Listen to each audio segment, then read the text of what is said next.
Wow, কি খেলা দেখালো সাকিব মাহমুদুল্লাহ। নেদারল্যান্ডসের বোলারদের পিটিয়ে তক্তা বানালেন তারা।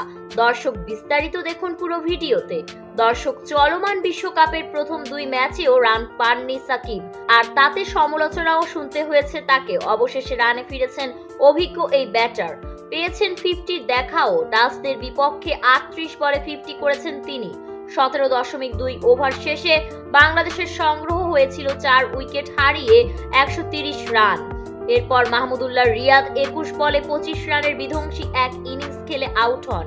তারপর ব্যাটিংয়ে নামেন জাকির আলী, আর জাকির আলীকে নিয়ে অসাধারণ ব্যাটিং করেন সাকিব আল হাসান। রীতিমতো প্রতিপক্ষ বোলারদের পিটিয়ে তুলোধুনা করেন তারা। সাকিবের 64 রানের ইনিংসের উপর ভর করে নির্ধারিত 20 ওভারে 159 রানের বড় পুঁজি পায় বাংলাদেশ। এদিকে সাকিবের এমন বিধ্বংসী ব্যাটিং দেখে গ্যালারি থেকে মুগ্ধ হয়েছেন ভক্ত সমর্থকরা।